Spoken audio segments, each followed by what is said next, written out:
မင်္ဂလာပါဒီနေ့သမီး3ယောက်အရန်ကြိုက်ကြတဲ့ချစ်ဖတ်ချစ်ဦးကြော်စားကြမယ်ဘာမှချစ်ဖတ်သေးသေးလေးပြောင်းစိတ်လိုက်မယ်ချစ်ဖတ် probiotic ဆိုတော့ good bacteria ဒီချစ်ဖတ်ကအစာချစ်စနစ်ကိုကောင်းစေတယ်ဝမ်းချုပ်တော့လည်းရောနဲစေတယ်ကိုခံအောင်လည်းတွေ့တင်စေတယ်ဦးလန်းကြောက်ကြမှာကြီးလည်းတိုးတက်စေတယ်ဒါချစ်သွန်ဒီမုတ်လေးပါနည်းနည်းလေးထည့်မယ်ဒါကတော့ white pepperဖြူရောင်ရုပ်ကောင်းလေးပါနည်းနည်းလေးထည့်မယ်ကြက်တော့ဖြူစီချစ်လေးပေါ့နော်ဒါကြော်ထားပြီးသား spice sauce လေးနည်းနည်းထည့်မယ်အဲ့လိုထည့်လိုက်တော့နည်းနည်းလေးမွေးသွားတယ်ဒီမှာကျွန်တော်ကြက်ဥလေးလုံးထည့်ပါမယ်ဘာမှစီထည့်ပြီးတော့အိုးပူလာတဲ့ချိန်ကျလို့ရှိရင်ချင်ဖန်လေးထည့်လိုက်မယ်ချစ်ဖောက်နည်းနည်းလေးဆိုရနေ6သွားအောင်လုပ်ပေးလိုက်မယ်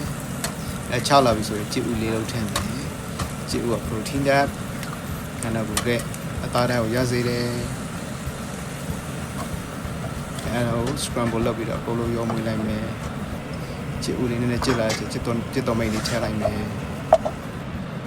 ကြက်ဥလေးကြက်လာပြီးအရင်မချောက်ခင်အဲဆိုရတော့ထည့်လို့ရပြီအဲဆိုတော့စားလို့ရန်ကောင်းသွားပြီ You can delicious ချစ်ဖတ်ကြည့်ဦးကြော